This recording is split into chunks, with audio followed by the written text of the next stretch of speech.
Bismillahirrahmanirrahim. Assalamualaikum warahmatullahi wabarakatuh. Alhamdulillah, diskusi ini sangat menarik sekali karena materinya setiap kita sholat kita baca. Cuma sering kali ketika kita baca kita tidak paham maknanya karena ada gangguan syaitan yang datang begitu. Ya. Walaupun kita semua sudah mengerti maknanya, ihdinas siratal mustaqim, tunjukkan kami jalan yang lurus. Ya. Siapa itu? Jalannya orang-orang yang diberi nikmat. Itu tadi sudah dijelaskan. Lalu yang manakah itu jalannya orang diberi nikmat? Ya, kita semua tahu bagaimana itu yang nikmat sebenarnya. Di dunia ini saja kita sudah paham, oh ini nikmat, ini tidak nikmat. Kita bisa membedakannya karena kita punya rasa, ya. Allah menitipkan rasa sama kita melalui hati kita sehingga kita bisa menentukan, oh ini nikmat, ini tidak nikmat. Ini baik, ini tidak baik. Ini jalan lurus, ini jalan bengkok. Ya kan? Nah, setiap saat kita minta jalan lurus. Namun seringkali dalam keseharian kita, biasa juga kita melenceng keluar dari itu. Justru jalan bengkok yang kita lalui karena dari kita. Tapi sesungguhnya inti dari jalan lurus itu adalah Allah mengatakan, sembahlah aku, itulah jalan yang lurus. Wa ani buduni hadza siratul mustaqim. Itu jalan lurus itu, ya. Makanya setiap saat kita sholat kita minta jalan lurus, ihdinas siratal mustaqim.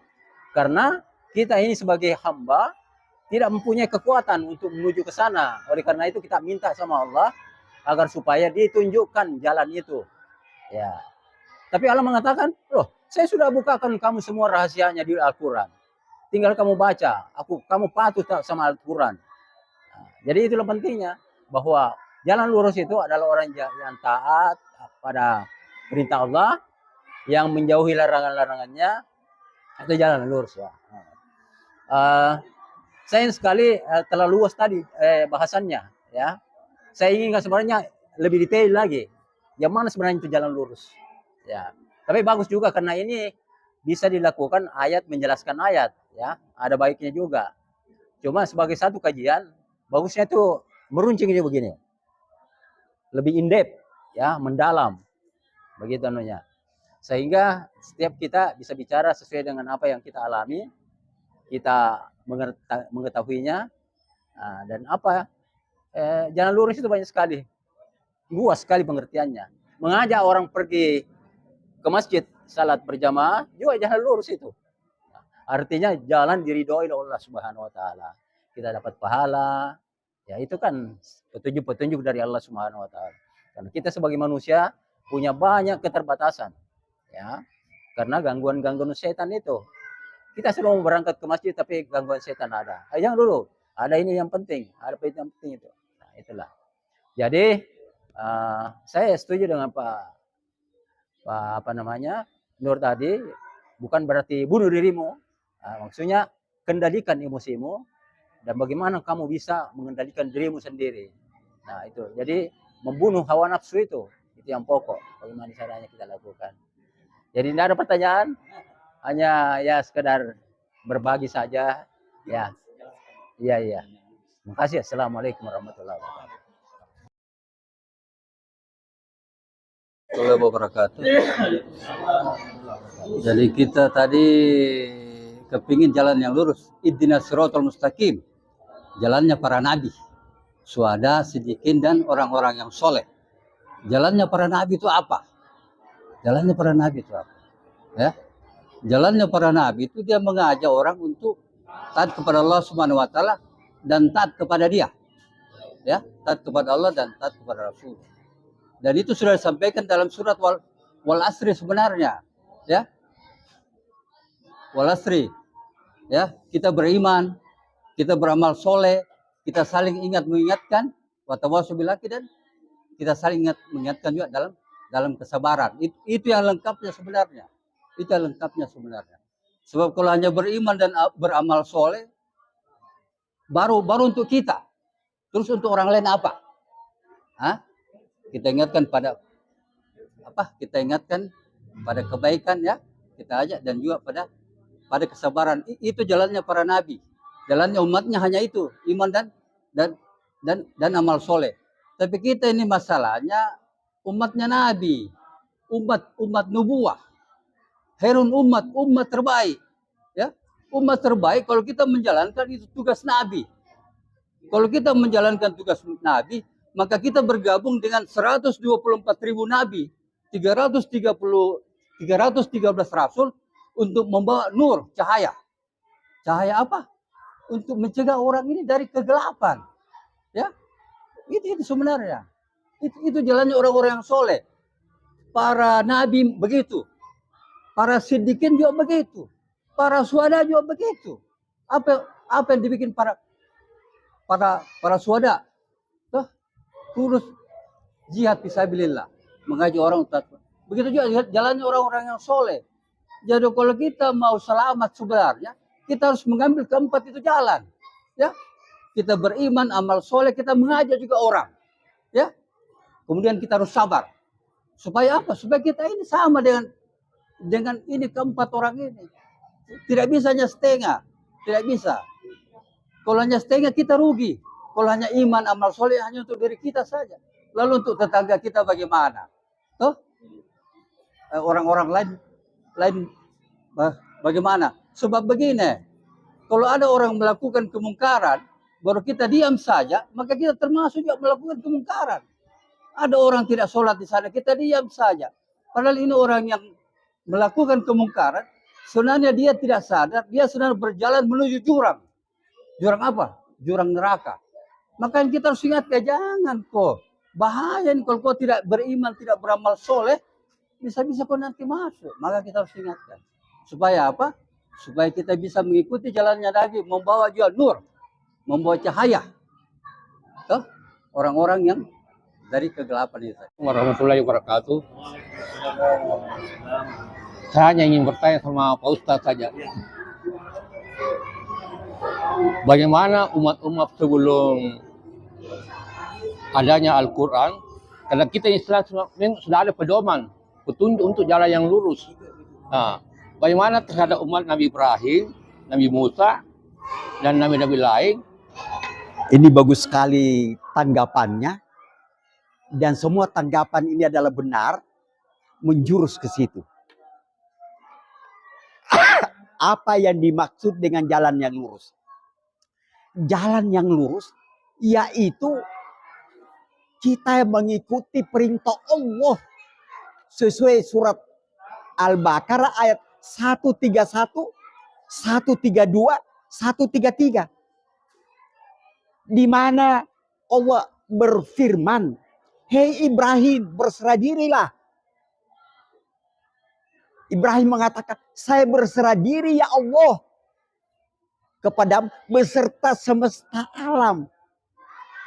Nah, dan banyak ayat-ayat lagi, diantaranya ayat Hud ayat 2, di mana agar perintah Allah ini, Allah menerjunkan Nabi Muhammad untuk memberikan peringatan. Ini sudah sampai kepada kita. Sudah sampai kepada kita. Nah, namun, terus saya ulangi, namun kita sekarang ini kenapa sampai banyak perampok, banyak korupsi? Karena kita tidak mengikuti bapak-bapak jamaah. Tidak mengikuti. Saya katakan tidak mengikuti. Kalau kita ikuti, apa yang terjadi? Semua orang akan sholat khusyuk.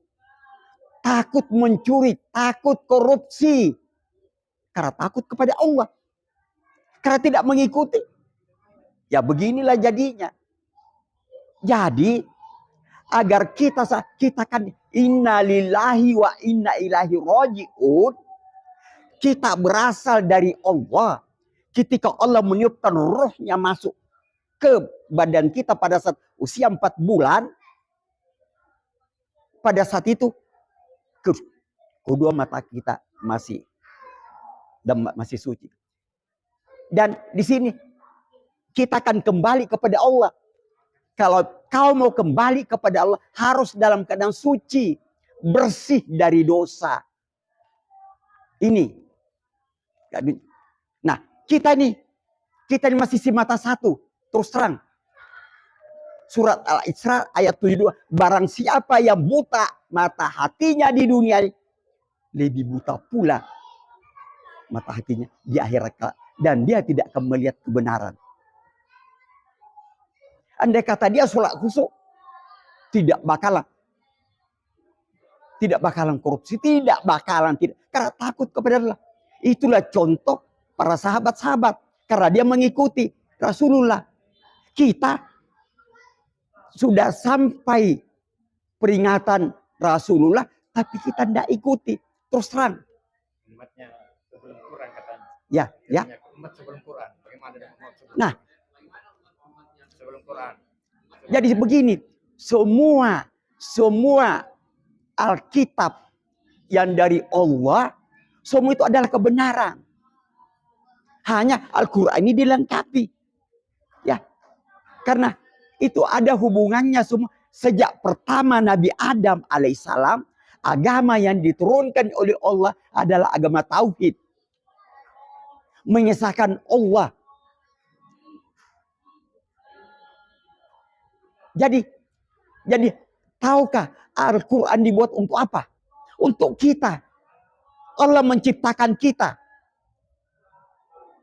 Dan Allah sudah memberikan aba-aba. Kalau kau ikuti petunjuk Al-Quran ini, kau akan selamat. Karena tidak ikuti, bagaimana? Kenapa bisa tidak diikuti? Dengan adanya salah tafsir, utamanya surat Al-Baqarah ayat 26. Di dalam Al-Quran itu banyak terdapat bahasa perumpamaan. Dari sini saja kita salah pendapat, ya kan? Padahal di dalam ada bahasa perumpamaan. Dan ini yang bisa mengertikan adalah mereka yang belajar ilmu hakikat makrifat. Insya Allah. Ilmu hakikat makrifat.